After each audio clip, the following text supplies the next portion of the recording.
김어준의 뉴스공장.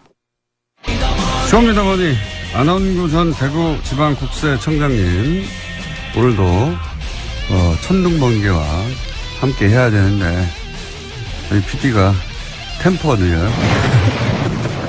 오늘 일단 먼저 쏘고 시작합니다. 그래서 자, 오늘 주제는 이것도 이제 은닉재산 프로파일링 하는 대상이 충분히 되고도 남는 재단 하나를 저희가 다루려고 합니다. 청계재단. 예. 네. 청계재단, 이명박 전 대통령이 집 한 채만 남겨놓고, 예. 집 한 채만 남겨놓고 전 재산을, 사회에 환원한다고 하면서, 출범한 재단입니다. 이게 이제 장합사업 한다고 그랬죠. 예. 예. 본인이, 예. 어려운 시절 얘기하면서. 예. 그렇습니다. 그래서, 예. 이 재산이 뭐 한 500억 되지 않습니까? 지금 현재 한 500억대 지금 되는 걸로 알고 있습니다. 대단한 규모의 재단입니다, 사실은. 그렇습니다. 5억 단위 되는 공익재단이면 정말 많은 일을 할 수 있는데, 자, 이게 재단이 출범부터 사람들은 이거 꼼수 아니냐는 얘기 많이 했었어요. 그렇습니다. 출범 시작.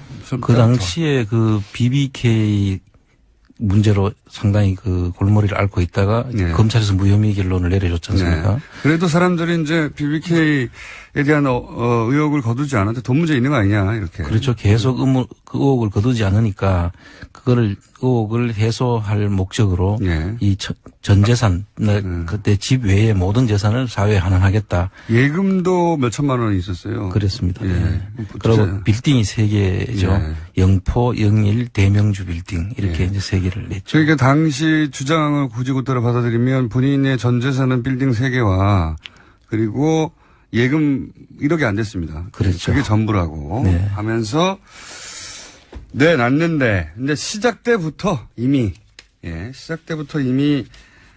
말이 안 되는 일들이 있었어요. 예. 자기 빚 갚는데 이걸 썼죠. 예. 예, 이걸.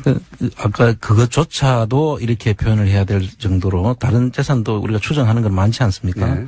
그러나 그것조차도 내놓으면서 예. 이 부분에 대해서 꼼수를 좀 썼는 게 보이는데요. 꼼수를 좀 아니라 좀 많이 썼죠. 많이 썼죠. 예. 그 출범 때부터. 예. 그렇습니다. 이게 자기가 그 당시에 대선 자금으로 빌렸었던 30억 그 천모 씨 자기가 친구인 천모 씨로부터 천신일 씨라고 하시죠, 그냥. 네, 그렇죠. 그분에게 빌린 돈을 갚는데 예. 그 돈을 그 청계 재단에다가 그 출연한 대명주 빌딩을 담보로 해가지고 돈을 빌리죠. 그래서 근저당권을 설정하고 또 일부 양도소득세하고 빌리는 그 자금들이 필요한 돈 50억 원을 예. 빌리면서 그걸 근저당을 설정해서 그 돈이 법인에서 이자를 갚는. 예. 요게 이제 항상 그 이명박 전 대통령 관련 얘기를 하면은 좀 어려워요. 예. 예, 간단하게 얘기하면 대통령 후보로 출마할 때 당시 한나라당 대선 후보는 특별 당비를 내게 돼 있었어요. 그렇습니다. 30억을 자기 돈으로 내야 합니다. 예. 근데 그 돈을 친구가 빌려줘서 낸 걸로 했죠. 그렇습니다. 예. 30억을 친구한테 빌려서 냈어요. 근데 갚아야 되지 않습니까? 예. 갚아야 되는데 자기가 갚아야 되는데 요 청계재단한테 빚을 떠넘깁니다. 떠넘겨서 청계재단이 그 이자를 대신 갚고 있는 거죠. 그렇습니다. 네. 바로 그런 겁니다. 자기가 대선 후보에 나갔을 때 빌려서 냈다고 하는 특별 당비를 다시 이 청계재단, 장학재단이거든요? 그렇습니다. 그 돈이 그 이자로 안 들어가면 좀 장학금으로 쓰여져야 될 재원들이죠. 네. 자기 빚을, 이 청계재단을 통해서 갚는 것으로부터 출발했어요. 이미 처음부터. 예. 굉장한 꼼수입니다. 자기 빚을 재단이 갚고 있고요. 현재도. 그렇습니다. 자, 그리고 이제 그러면 재단이 설립돼서 장학금을 지출해야 될 거 아닙니까? 그렇죠. 네. 그래 최초에는 장학금을 한 400여 명 정도에게 이제 지불했죠. 네. 지급을 했는데 최근에는 그 숫자가 엄청나게 줄었죠. 네. 최근에는 164명이든가요. 네. 아주 급속하게 3분의 1 정도로 지금 줄었고요. 네.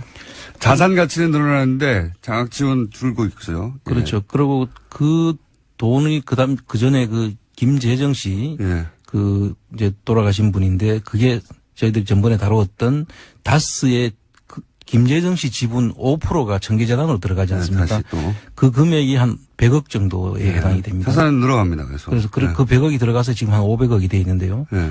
그 100억이 들어가서 이자 만약에 그 은행권에 넣어놓고 이자로 받으면은 예. 적어도 한 3, 4억은 연간 나오죠. 이자를 내야 되는데. 예. 여기서 보면 한 1억 정도씩 매년 한 2개 연도에 배당을 하긴 했더라고요. 예. 그럼 그 주식을 은행에 넣어 놓을 일이 아니고 팔아가지고 예. 더 많은 이자를 받아가지고 장학 사업을 더 많이 해야 되는 게 원칙이죠. 그리고 이제 장학금 쓴 것도 보면, 대략 한 2억 5, 6천 정도. 그렇습니다. 초기에 썼는데, 요 돈은 말이죠. 이자보다 적습니다. 이걸 정학재단에, 그렇죠. 만약에 이렇게 환원한다고 장학재단에 묶어두지 않았으면 애초에 냈어야 할 이자가 있을 거 아닙니까? 예. 이자나 혹은 세금이 있었겠죠. 그렇죠. 뭐 상속세도 있을 수 있고. 소득세도 있을 수 있고. 그 액수 내에서 장학금을 냈다. 어차피 세금으로 낼 거. 라고 생각되는 액수예요, 대략. 그러니까, 궁극적으로 이게 장학 사업을 한다라고 보기보다는 거기 관리비가 많이 들어가는 걸로 봐서는 거기에 근무하는 사람들한테 일자리를 준 거 아닌가 하는 그런 의혹까지. 왜냐하면 장학금보다 이런 급여가 3배가 많거든요. 그렇습니다. 돈은 실제 장학금을 지출한 액수는 대략 어차피 냈어야 할 세금 관련 정도 액수보다 더 좀 작고 실제 그 차액 정도에 해당되는 1억은 받아갔고 그리고 나머지는 주로 이제 급여 운영비 이런 걸로 쓰입니다. 그렇습니다. 건물 관리비 이런 거 어차피 냈어야 될 돈이에요 다. 아까 말씀하신 것 중에 하나 더 보태면은 저희들이 이 재단법인을 만들 때 재산의 종류가 기본재산과 보통재산으로 나누어지지 않습니까? 기본재산은 움직일 수 없는 재산이고 주무관청의 허가 없이는 사고 팔 수도 없고 저당권 설정해 주기도 어렵습니다. 그런 기본재산의 이 분류를 봐야 되겠지만 그 대명주 빌딩이 기본재산으로 제가 들어간 것으로 지금 짐작이 되는데요. 거기에 대해서 근저당권을 설정하고 했다면은 사실 그 관리관청이 교육청이거든요. 교육청과 교육부인데 거기서 이 부분들을 어떻게 해서 허가가 났는지. 당신은 본인이 대통령이었으니까요. 그렇죠. 그럼 지금이라도 지금 현재 있는 교육청에서도 이런 부분은 감사를 해서 사실이 어떻게 되어 있는 건지를 밝히고 바로 잡아야 될 부분들이라고 보는 거죠. 청계재단은 이제 많은 분들이 잊고 계셨겠죠. 잊고 계시고 그냥 특별한 감사 없이 전직 대통령이 하는 거니까 건들기도 부담스럽고 그래서 대부분 이게 방치해뒀을 거라고 봅니다. 그렇습니다. 공익법인의 앞으로 표방하고 있는 자체는 장학이지 않습니까? 그리고 좋은 일에 쓰는데 굳이 이걸 가서 관리하고 할 필요가 있겠냐라고 사람들을 믿게 한 거죠. 그런 계산이 아니었을까 초반에. 그리고 실제 장학 활동은 계속 확 줄어서 초반에 첫 번째 해에 했던 것에 한 지금은 30% 수준으로 줄어 있고요. 그렇습니다. 그 액수는 또 역시 마찬가지로 계속 줄고 자산은 늘는데 장학 지원금은 계속 줄어서 30% 수준으로 줄었고 최대로 많이 냈을 때라고 해봐야 어차피 냈어야 될 돈들 범주 내에서 내왔다. 그러니까 장학재단이 실제로 장학 활동에 주력한 흔적은 없다고 봐야 되죠. 없습니다. 없는데 번개 나왔어요. 천둥이죠. 정확하게 말하자면. 지금 전문가라서 보시기에 이거 왜 주무관청에서 이거 살펴보지 않느냐. 이렇게 말씀하실 내용이라는 거죠? 그 재단법인의 경우에는 이제 수익 사업의 경우에는 국세청에서 관리 대상이고요. 그 고유 목적 사업에 제대로 썼는지 여부를 살펴보는 곳은 그 허가를 한 주무부처 이 경우에는 이제 교육부와 그렇죠. 교육청이 되는 것입니다. 그리고 이게 이원화되어 있죠. 그러니까 이 관리가 이원화되다 보니까 교육부에서는 국세청에서 의뢰껏 잘 했겠지. 국세청은 그 관리하는 그 교육부에서 잘 했겠지 하면서 서로 이 미루는 그런 사각지대가 보일 수가 있습니다. 그래 이 부분에 대해서도 그것도 지금 알고 하지 않았을까요? 다스 때 검토를 보면 시나리오를 엄청나게 많이 짜가지고 그중에 고르던데. 거의 프로 솜씨죠, 이건. 그러니까요. 사각지대가 존재하고, 그리고 청계재단 내세우면서, 그럼 그 개인빚도 거기 떠넘겨, 혹은, 어차피 이 돈 다 내야 될 돈인데 장학재단으로 이렇게 해놓으면, 관리감도 안 받고. 그렇습니다. 어차피 낼 세금을 이렇게 장학재단 용도로 쓴다고 하니까 이미지도 좋지 않냐. 그렇습니다. 이런 여러 가지 계산이 있었을 것 같은데. 이와간 사람들이 이제 주목하지 않으니까 점점 좀 돈은 줄어들고 있어요. 예. 그러니까 이 부분에 대해서는 이제 국세청과 이 청계재단 관리하는 교육청하고 교육부에서 아마 그 감사를 한번 해야 되지 않느냐 그런 생각이 들고요.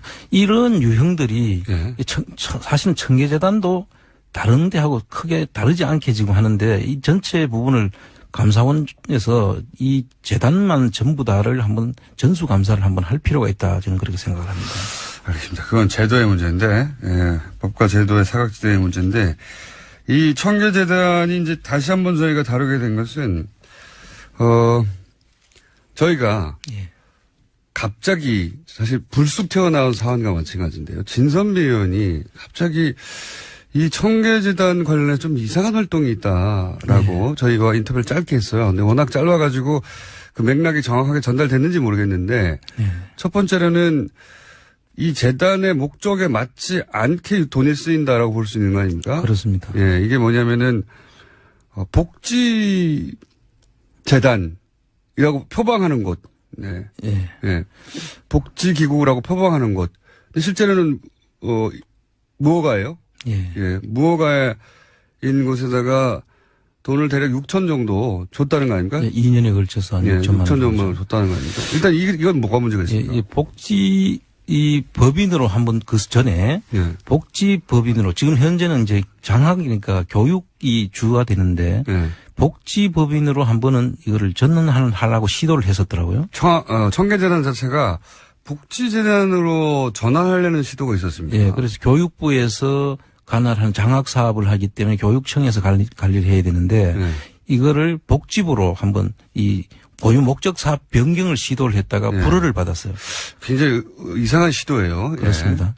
그래서 그러고 난 다음에 지난번에 그 진선미 의원님이 말씀하신 것대로 6천만 원을 줬는데 그게 돈이 들어가는 곳을 보니까 미인가 대안학교예요. 미인가 대안학교. 그러니까 사실 미인가라면 국가가 인정하지 않는 대안학교죠. 대안학교인지 아닌지 뭔지도 모르는 겁니다. 그렇습니다. 그리고 이 재단법인에서 복지가 됐든 장학사업이 됐든 간에 불특정 다수인 그러니까 이 설립자와 친소관계가 없는 사람들한테 골고루 나눠주라는 게 공익이거든요. 그렇죠. 아니면 사적으로 자기한테 주고 싶은 사람한테 주면 그게 공익이 될 수가 없지 않습니까? 재단이 그런 혜택을 받을 수가 없지 않습니까? 그런데 그 내용을 보니까 미인가 대안학교에 운영하는 운영자와 그 설립을 도와줬던 사람이 이명박 정부의 행정관이었고 또 그분은 이명박 정부와 그 정치 계열을 같이 하는 그 유라이트 계열의 목사님이 설립한 그 미인가 대안학교. 자기 아는 사람한테 돈 준 거예요. 그러니까 한마디로. 그렇게 이제 짐작될 수 있죠.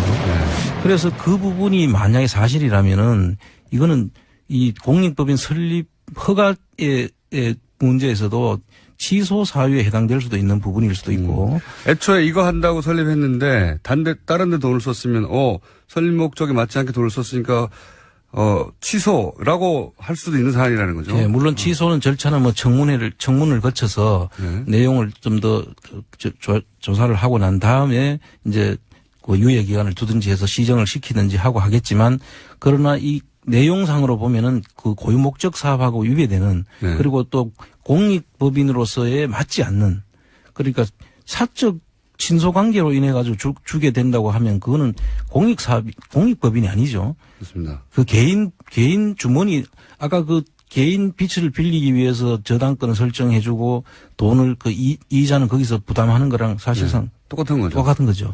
자기 빚을 공익재단을 통해 갚는 것이고. 그렇습니다. 그리고 이 경우는 자기 아는 사람들한테 돈을 6천만 원을 줬다는 거예요. 일단 그렇습니다. 첫 번째 문제는, 이게 이제, 법인의 설립 취지 목적과 맞지 않기 때문에 인허가 취소될 수 있는 사안이고, 만에 하나 취소되면 그 돈은 어떻게 되는 겁니까? 이 재단의 재산은. 재산은 취소가 된다면은, 국가 한수 내지는 재단을 존속시킨다면은 간선 이사를 보내가지고 관리하도록 해야죠. 굉장히 큰 문제네요. 네.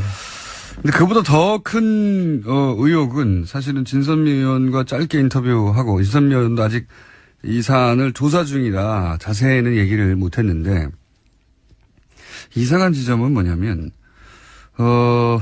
이 비인가 예. 사실상 무허가 예. 대한학교가 있는 곳이라는 곳이 이제 왕방산이라고 해서 왕방산의 비밀이라고 예. 진선미 의원들 측에서는 표현하던데 전체적으로 이명박 전 대통령의 청계재단이 예. 교육 장학 사업을 하는 곳이었는데 복지 사업을 하는 것으로 표방하는. 예, 복지 사업을 표방해서 목적을 변경하려고 하는 움직임이 전체적으로 있어요 지금. 예. 예. 매우 이상합니다. 어차피 장학 사업도 이렇게 꼼수가 있었는데 갑자기 복지에 관심을 가져서 복지 사업을 한다? 굉장히 이상하지 않습니까? 근데 그 내용을 이제 저도 그 뒤에 조금 들어봤는데요. 예. 그 컴퓨터에 그 치에 있는 예. 그걸 인터넷 중독자들을 치료하는 대한학교예요. 그러니까 요즘 그런데 거기 설립에 관여한 사람이 바로 댓글 팀장 하던 사람입니다. 그러니까요. 그래서 그 자체도 웃기긴 한데.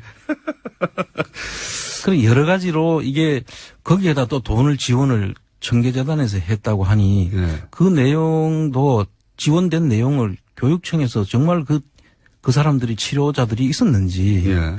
그 중독된 사람들을 고치는 그런 대한학교에다가 그 청계재단에서 돈이 들어갔다는 것은 그 댓글 그 설립을 도와줬던 사람과 그 이사로 돼 있는 그 학교의 이사로 돼 있다는 사람이 그 댓글 사건에 연루된 예. 전 청와대 행정관이지 않습니까?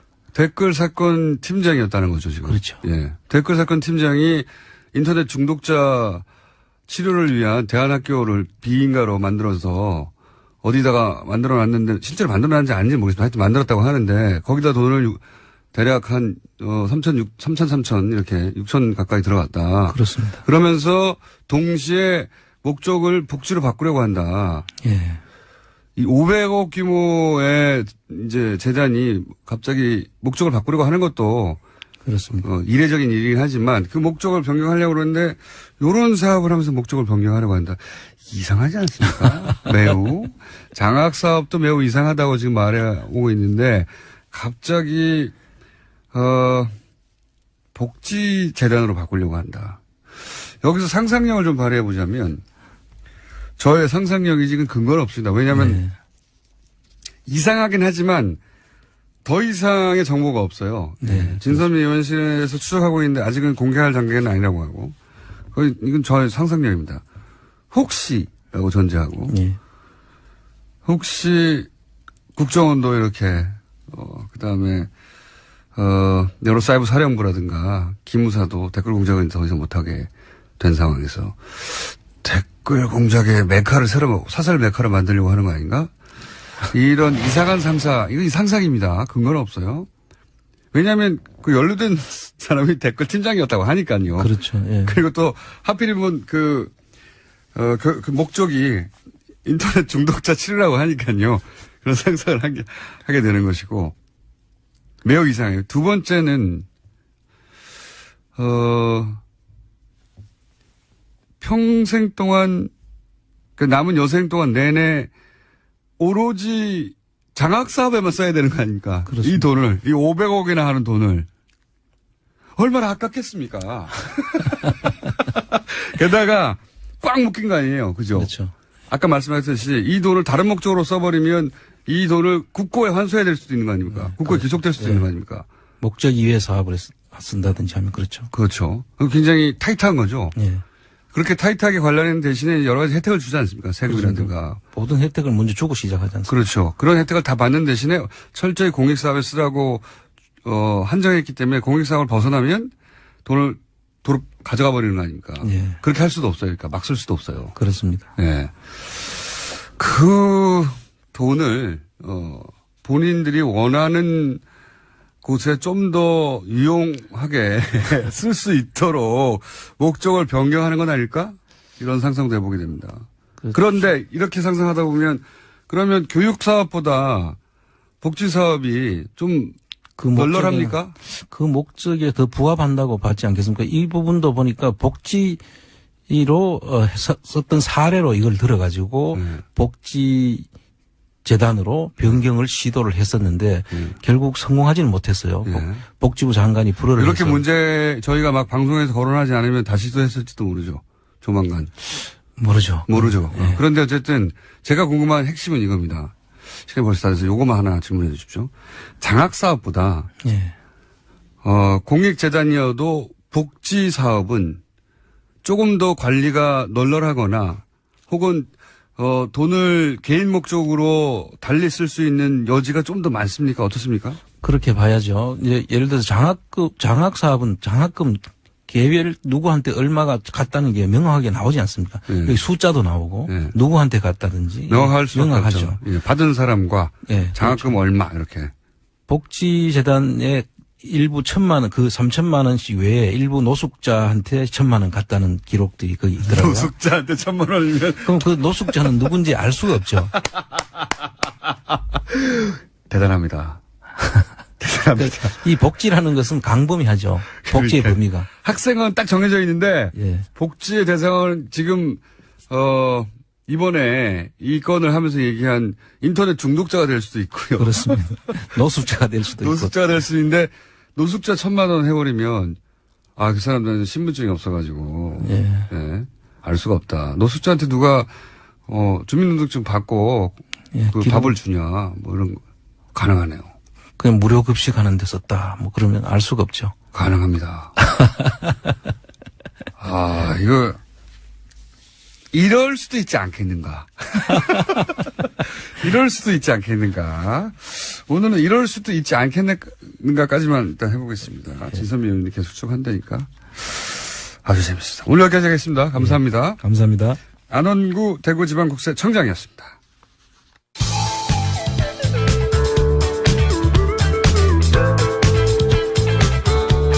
대한민국 시사 프로그램을 선도합니다. 고깃빛깔 김어준.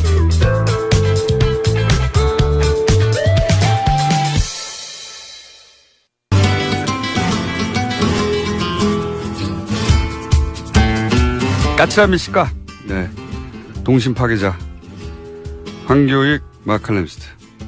안녕하세요. 추석 특집을 위해서 나오셨습니다. 네.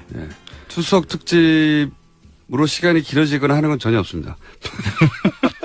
그냥 추석에 관한 음식을 얘기하는 시간이다. 이제 이거 차례상 차릴 준비들 하시고 이럴 거예요. 근데 이걸 뭘 어떻게 올려야 되나 이러면서 또 걱정들이 많을 거예요. 그리고 물가 자료 이런 게 또 떴어요. 물가 자료. 보니까 꽤 많이 돈이 드는 것으로. 제사상에 올라가는 물건들이 비싸지는 타이밍이죠. 지금. 그렇죠. 근데 사실 그럴 필요는 없어요. 차례상이라는 것을 뭐 나라 하고 이렇게 규정을 정한 바도 없고요.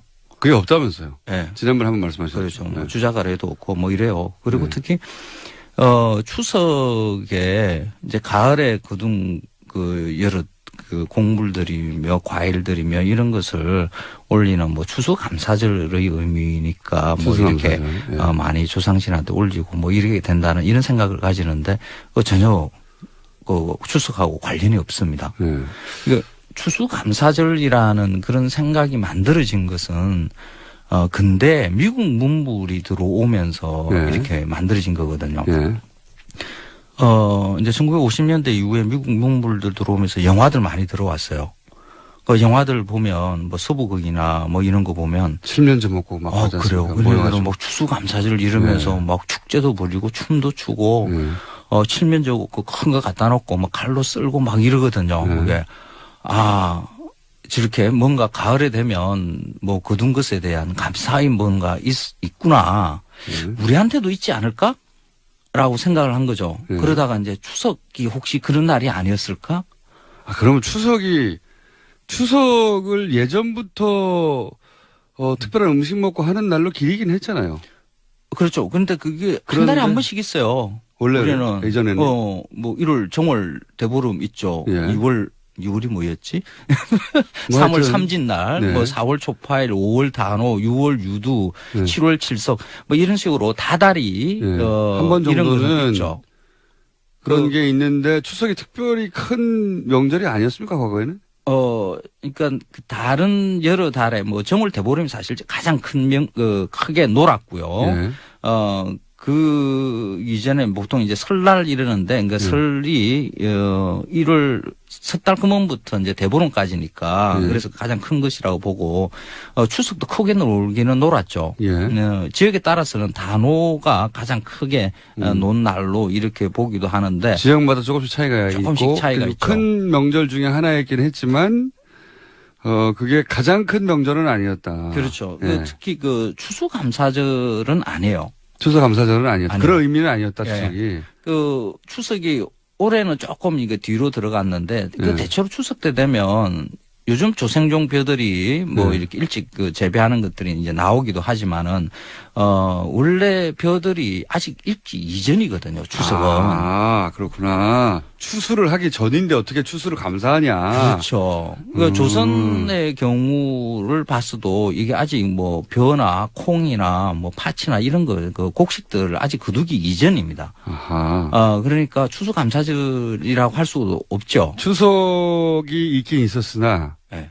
그리고 그게 큰 명절 중에 하나였고 가장 큰 명절일지 아닐지는 지역마다 달랐는데 그런데 그 의미가 미국처럼 올 한 해의 추수에 대해서 감사한다고 기념한 것은 아니었는데 그렇죠.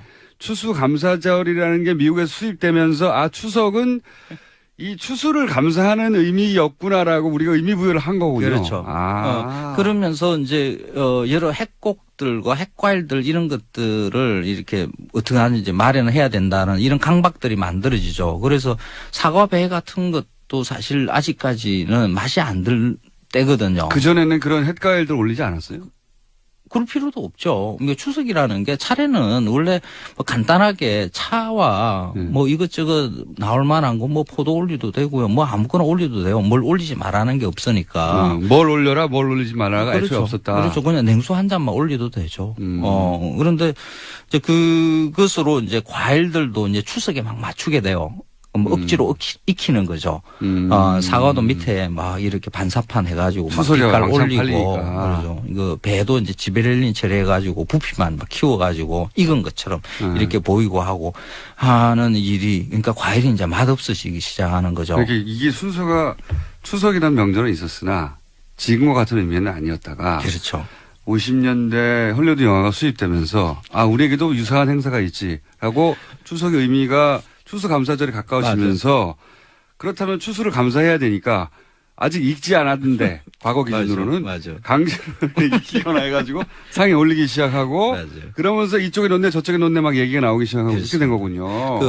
그래서 이게 그 추수감사절이 전통 파괴자. 그러니까 추수감사절이 아니라는 것을 아주 상징적으로 보여주는 음식이 하나 있어요. 그러니까 추석에는 우리 송편하지 않습니까? 예.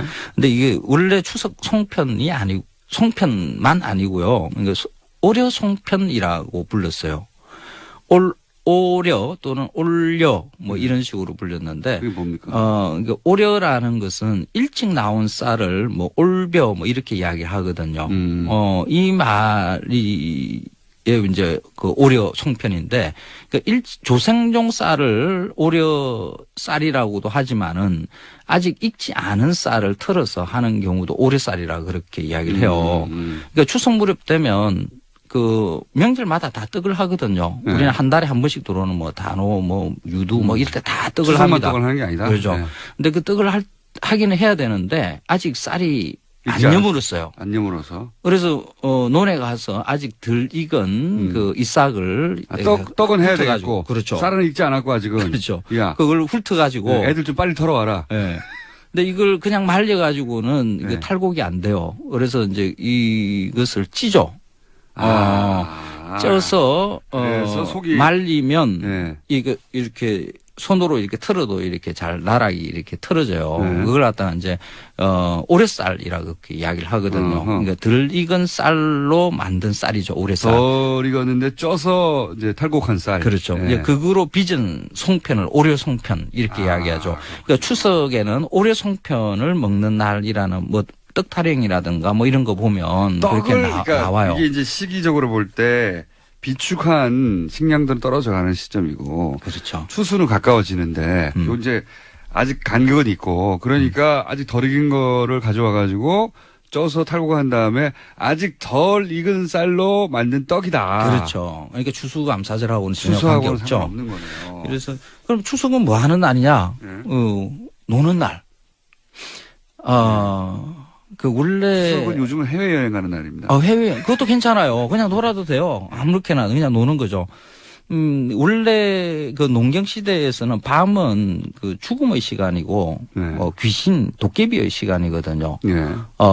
음의 시간이죠. 음의 그렇죠. 시간. 예. 해지면 나가면 안 돼요. 뭐 지금처럼 뭐 이렇게 불이 뭐 밝은 것도 아니고 네. 아무것도 없는 거니까 게다가 캄캄하니까 이제 나가면 안 되죠. 야생동물들이 그때는 우리나라의 야산에 호랑이도 살았거든요. 그렇죠. 예.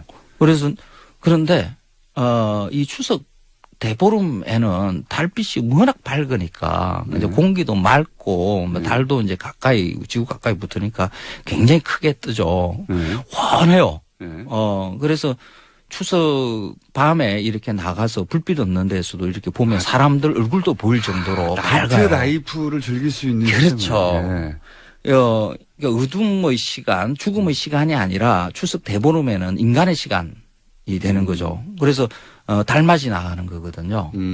그래서 밤에도 사람들이 나와서 즐길 수 있는 시간대다. 그렇죠. 그래서 1년 중에. 그렇죠. 그래서 추석에는 밤에 노는 날 원래. 이렇게 보는 게 맞습니다. 그래서 밤에도 놀 수 있는 날. 그러죠. 예. 달밤에 달밤 체조. 달 보면서 예. 추석 날이니까 이제 이거 보통 약간 야한 날이네요. 그렇죠. 여자들도 사실 이제 밤에 되면 잘 못 나가지 않습니까? 이런 날은 이제 나가도 되는 거죠. 그래서 로맨틱한 날이구나. 여자들은 뭐 이렇게 뭐 차가 자기 이제 본가로 이렇게 가서 뭐 이렇게 놀기도 하고요. 원래 추석은 지금 요즘 추석은 이 주부들의 스트레스 되는 날이잖아요. 네, 이 제사 때문에. 근데 원래는 오히려 본가로 자기 집으로 돌아가는 날이었어요. 예. 그래서는 정반대로 지금 우리가 하고 있네요. 그러니까 뭐 컨셉은 이렇습니다. 그냥 논다. 노는 날. 추석 날은 노는 날. 그러니까 차례상 이런 거 차리려고 이렇게 스트레스 받고 하는 거 이런 거 있잖아요. 전통이 아니다 그게. 그렇죠. 예. 그 가족이 다 모이는 거 이거는 굉장히 의미 있는 거라고 봅니다. 산업사회에서 다 흩어져서 사니까 다 모였으면 음식하는 거 가지고 뭐 이렇게 하지 마시고 차례상 차리는 음식 때문에 스트레스 받는 거거든요. 그렇죠. 맞습니다. 그거 차례상 아무 음식이나 올려도 돼요. 그러니까 내가 좋아하는 거 뭐 이런 것들 대충 올려가지고 이거 대충이라 그러니까 뭐 정성이 안 들어간 것처럼 이렇게 이야기하는데 잘 아무거나 잘 말해놔서 아무거나 잘 말해라. 해서 이렇게 추석이 그런 거 먹는 날이 아니다. 우리가 전통과 무관하다. 우리끼리 그거. 그러니까 잘 먹고 잘 놀면 되는 날. 심지어는 주부들이 자기 집에 돌아가던 날이다 이게. 그리고 밤에 나가 놀던 날이고. 근데 그 외국 선진국들 뭐 유럽이나 일본이나 뭐 이런 데들 보면 그 축제들 굉장히 많잖아요. 맞습니다. 근데 그게도 이제 전통 농경 사회에서 있었던 그런 축제들을 산업 사회에 들어오면서 노동자의 놀이로 이렇게 바꿔 나간 거거든요. 근데 한국은 그걸 못 했어요. 농경을 우리 손으로 맞이하지 못해서 그렇죠. 예. 그렇죠. 이게 농경에서 산업사회로 넘어가는 게 우리는 압축 성장이라고 그러고 한강의 기적 이러면서 군사적으로 진행됐죠. 그렇죠. 아주 순식간에 이렇게 확 바뀌었거든요. 예. 그래서 농경 시대에 있었던 그런 축제들을 산업사회로 이렇게 잘 이끌고 발전시키지 못했죠. 그거를 가장 잘한 나라 중에 하나가 일본인 것 같고요. 일본입니다. 예, 일본인 것 같고. 어마어마하게 잘 놀아요. 제가 일본을 별로 부러워하지 않는데 지역 축제는 부러워요. 그러니까 기괴한 축제들이 많죠. 그렇죠. 저걸 왜 하지? 근데 이제 말씀하셨듯이 아주 오래된 그 지역에서 행해오던 그 지역의 이유가 있는 축제들이죠. 맞습니다. 그걸 그냥 거의 고스란히 살아남아서 지금도 하고 있거든요. 그 산업사회에 맞게끔 특히 그 지역의 상인들이 나서서 조직을 하고 매년 그걸 이어나가고 있는 거죠. 우리한테도 이런 게 필요합니다. 산업사회에 지금 노동자들, 대한민국의 노동자들이 1년에 신나게 놀 수 있는 게 별로 없거든요. 네. 명절이라 해봤자 이렇게 스트레스 만든 날처럼 이렇게 모양이 잡혀 있는 것은 이거 잘못된 거거든요. 그래서 추석 같은 밝은 날 밤에 어떻게 놀까? 이런 것도 국가에서 걱정을 해야 돼요. 국가에서 노동자의 나라에서 정부에서 해야 될 일이 노동자들을 얼마만큼 신나게 놀게 해줄까 이런 것도 걱정해야 되는 거죠. 그래야 놀 게 없어요 우리가 진짜로. 이게 이제 일본이 사회적 억압이 굉장히 심한 사회인데도 불구하고 네. 이렇게 저렇게 자기들의 이제 그 커뮤니티 내에서의 스트레스를 푸는 장치들이 오랫동안 존재하거든요. 맞습니다. 우리는 말씀하셨듯이 갑자기 산업화되면서 과거의 스트레스를 사회적 스트레스를 풀던 방식 장치 예. 그걸 다 없애버렸다 보니까 딱 룸사롱을 하거나 맞아요. 예. 할 게 없어 할 게 뭔가 아니면 게임에 막 중독되거나 집단으로 예. 그 지역 공동체가 신나게 노는 것을 만들지 못했으니까 이제 그런 약간 운동회 정도 운동화. 우리가 어릴 때 운동회 정도에서 느꼈던 카타르시스나 흥분 있지 그렇죠. 않습니까? 그렇죠. 아주 어리니까 그런 걸로도 흥분할 수 있죠. 그렇죠. 그 이후로 성인이 된 다음에 그걸 해본 기억이 없기 때문에 그래서 우리가 2002년을 계속 떠올리는 거예요. 그렇죠. 네. 그 정도로 해본 기억이 없거든요. 그 2000년 월드컵 때의 그 열기 이런 네. 것들이 해마다 한 번씩 뭔가 있어야 되는 거죠. 뭐 유럽에서 대부분 예를 들면 때나 축구로 추석이나. 매주 그런 게 있다든가 그렇죠. 뭐 축제로 그런 걸 푼다는 게 있어야 되는데 그러니까 그렇게 스트레스를 제대로 못 푸니까 뭐 추석 같은 축제도 스트레스를 주니까 뭐 국가 뭐 행복도 조사하면 뭐 세계에서 꼴찌 맨날 자살률 1위 불행한 웬만큼 주머니 사정은 수준이 상당히 높아요. 네. 우리나라 그렇게 아주 못 사는 나라는 아니거든요. 그런데 잘 노는 것, 뭐 저는 행복하게 즐기는 언론도 것, 문제라고 부족합니다. 생각해요. 맨날 차례상 차리는 법 이런 거. 이제 듣고 보니 이게 근본도 없는 건데. 그렇죠. 이제 하지 말아야죠. 그런데 네. 또 해요. 차례상 올해도 차리는 법 이런 거 하지 말아야 돼요. 지금 몇 년째 놀아라. 몇 년째 차례상 부모님 한번 만나고 그 다음에 아직까지 놀아라 이렇게 해야 되는 거 아닙니까? 예. 맞습니다. 우리 방송에서라도 계속 권장하는 거죠. 예. 자 각자 집에 가고요. 예.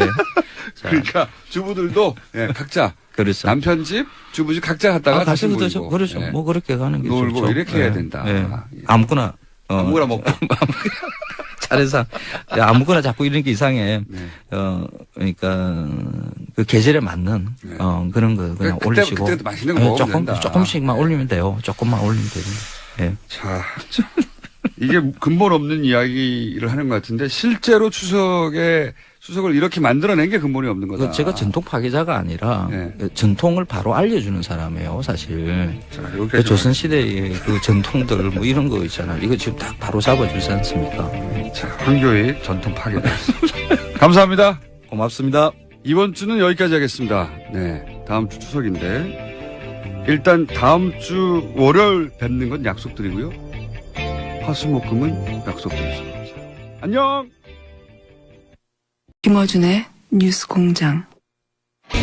수험미담원이 안원구 전 대구지방국세청장님 오늘도 천둥번개와 함께 해야 되는데 저희 PD가 템포가 느려요.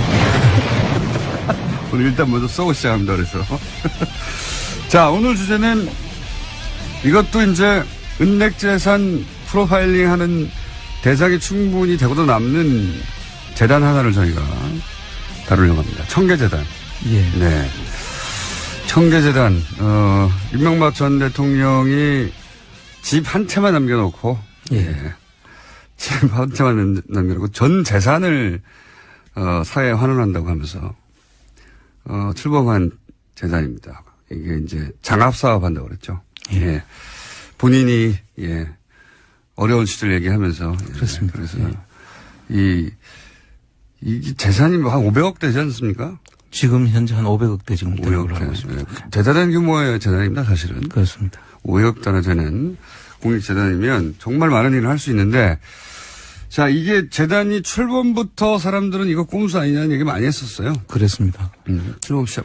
그 당시에 그 BBK 문제로 상당히 그 골머리를 앓고 있다가 네. 검찰에서 무혐의 결론을 내려줬지 않습니까? 네. 그래도 사람들이 이제 BBK에 대한 의혹을 거두지 않았는데 돈 문제 있는 거 아니냐 이렇게. 그렇죠. 계속 그 의혹을 거두지 않으니까 그거를 의혹을 해소할 목적으로 네. 이 전 재산, 그때 집 외의 모든 재산을 사회에 환원하겠다. 예금도 몇 천만 원이 있었어요. 그랬습니다. 예. 예. 그리고 빌딩이 3개죠. 예. 영포, 영일, 대명주 빌딩 이렇게 예. 이제 3개를 냈죠. 저희가 당시 주장을 굳이고따라 받아들이면 본인의 전 재산은 빌딩 3개와 그리고 예금 1억이 안 됐습니다. 그렇죠. 그게 전부라고 네. 하면서 내놨는데 근데 시작 때부터 이미 말이 안 되는 일들이 있었어요. 예. 자기 빚 갚는데 이걸 썼죠. 예. 예, 이 돈을. 아까 그것조차도 이렇게 표현을 해야 될 정도로 다른 재산도 우리가 추정하는 건 많지 않습니까? 예. 그러나 그것조차도 내놓으면서 예. 이 부분에 대해서 꼼수를 좀 썼는 게 보이는데요. 꼼수를 좀 아니라 좀 많이 썼죠. 많이 썼죠. 예. 그 출범 때부터. 예. 그렇습니다. 이게 부분들을 어떻게 해서 허가가 났는지. 당신은 뭐 본인이 대통령이었으니까요. 그렇죠. 예. 그럼 지금이라도 그러니까요. 그 지금 현재 있는 교육청에서도 이런 부분은 감사를 해서 사실이 어떻게 되어 있는 건지를 밝히고 바로 잡아야 될 부분들이라고 보는 거죠. 청계재단은 이제 많은 분들이 잊고 계셨겠죠. 예. 뭐 잊고 계시고 그냥 특별한 감사 없이 전직 대통령이 하는 거니까 뭐 건들기도 부담스럽고 그래서 대부분 이게 방치해뒀을 거라고 봅니다. 그렇습니다. 공익법인의 그 앞으로 표방하고 있는 자체는 장학이지 않습니까? 네. 그리고 좋은 일에 쓰는데 네. 굳이 이걸 가서 관리하고 할 필요가 있겠냐라고 사람들을 믿게 한 거죠. 예. 그런 계산이 아니었을까 초반에. 근데 여기 실제 장학 활동은 계속 확 줄어서 초반에 첫 번째 해에 했던 것에 한 지금은 30% 수준으로 줄어 있고요. 그렇습니다. 예. 예. 그 액수도 역시 마찬가지로 계속 줄고 자산은 늘는데 장학 지원금은 계속 줄어서 30% 수준으로 줄었고 최대로 많이 냈을 때라고 해봐야 어차피 냈어야 될 돈들 예. 범주 내에서 내왔다. 예. 그러니까 장학재단이 실제로 장학 활동에 주력한 흔적은 없다고 봐야 되죠. 없습니다. 예. 없는데 번개 나왔어요. 천둥이죠. 정확하게 말하자면. 지금 전문가라서 보시기에 이거 왜 주무관청에서 이거 살펴보지 않느냐. 예. 이렇게 말씀하실 내용이라는 거죠. 예, 그 재단법인의 경우에는 이제 수익 사업의 경우에는 국세청에서 관리 대상이고요. 예. 그 고유 목적 사업에 제대로 썼는지 여부를 살펴보는 것은 그 허가를 한 주무부처 이 경우에는 이제 교육부와 그렇죠. 교육청이 되는 것입니다. 그리고 이게 이원화돼 있죠. 그러니까 이 관리가 이원화되다 보니까 교육부에서는 국세청에서 의뢰껏 잘 했겠지. 국세청은 그 관리하는 그 교육부에서 잘 했겠지 하면서 서로 이 미루는 그런 사각지대가 보일 수가 있습니다. 그래 이 부분에 대해서도 그것도 지금 알고 하지 않았을까요? 다스 때 검토를 보면 시나리오를 엄청나게 많이 짜가지고 그중에 고르던데. 거의 프로 솜씨죠, 이건. 그러니까요. 사각지대가 존재하고 그리고 청계재단 내세우면서 그럼 그 개인빚도 거기 떠넘겨 혹은 어차피 이 돈 다 내야 될 돈인데 장학재단으로 이렇게 해놓으면 관리감도 안 받고 그렇습니다. 어차피 낼 세금을 이렇게 장학재단 용도로 쓴다고 하니까 이미지도 좋지 않냐. 그렇습니다. 이런 여러 가지 계산이 있었을 것 같은데 이와간 사람들이 이제 주목하지 않으니까 점점 좀 돈은 줄어들고 있어요. 예.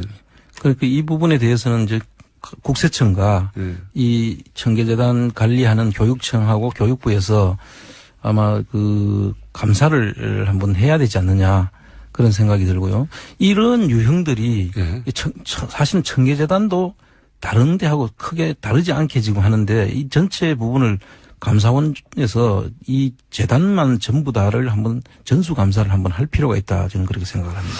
알겠습니다. 그건 제도의 문제인데, 법과 제도의 사각지대의 문제인데, 이 청계재단이 이제 다시 한번 저희가 다루게 된 것은, 저희가 예.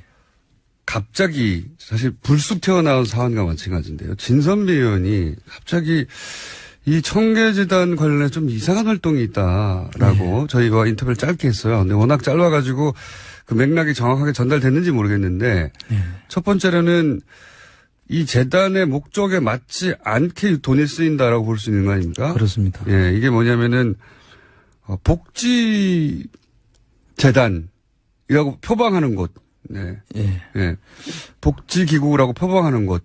근데 실제로는 무허가예요. 예. 예, 무허가인 곳에다가 돈을 대략 6천 정도 줬다는 거 아닙니까? 예, 2년에 걸쳐서 한 예, 6천만 6천 원 정도 줬다는 거 아닙니까? 일단 이건 뭐가 문제가 예, 있습니까? 이 복지 이 법인으로 한번 그 전에 예. 복지 법인으로 지금 현재는 이제 장학이니까 교육이 주가 되는데 예. 복지 법인으로 한 번은 이거를 전환하려고 시도를 했었더라고요.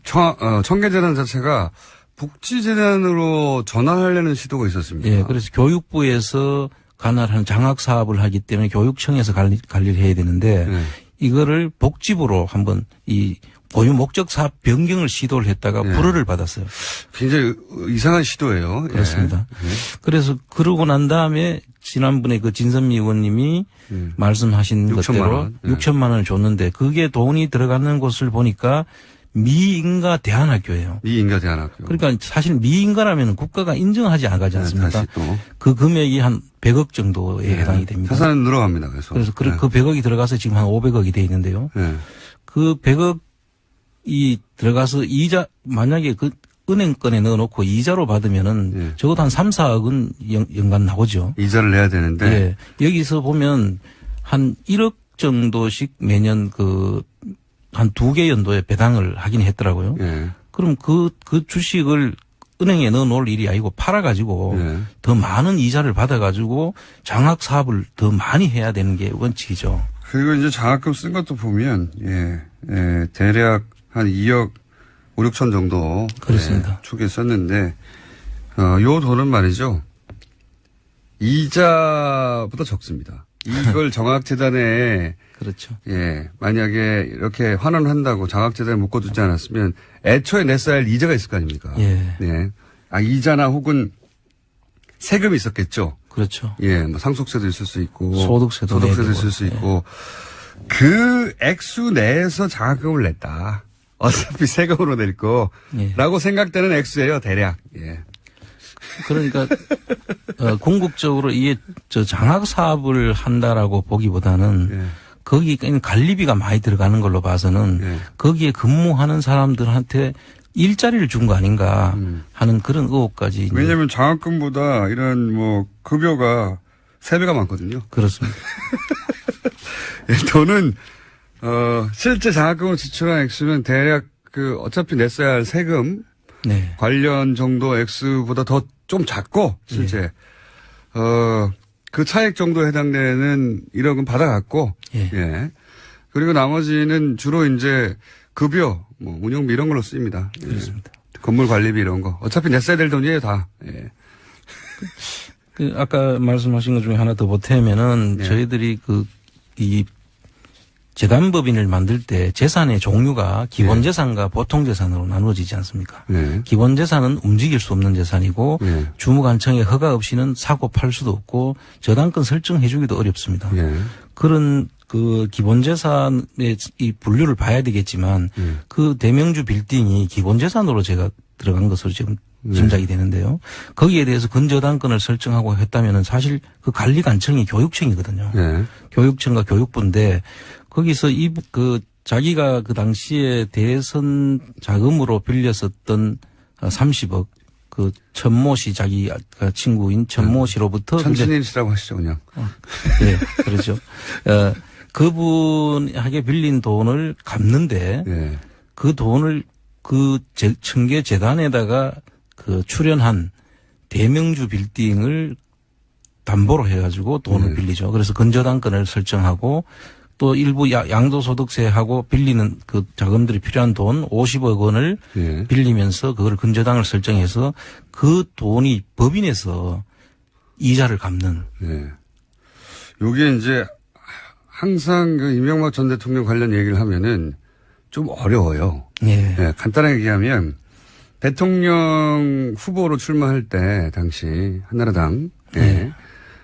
대선 후보는 특별 당비를 내게 돼 있었어요. 그렇습니다. 30억을 자기 돈으로 내야 합니다. 예. 근데 그 돈을 친구가 빌려줘서 낸 걸로 했죠. 그렇습니다. 예.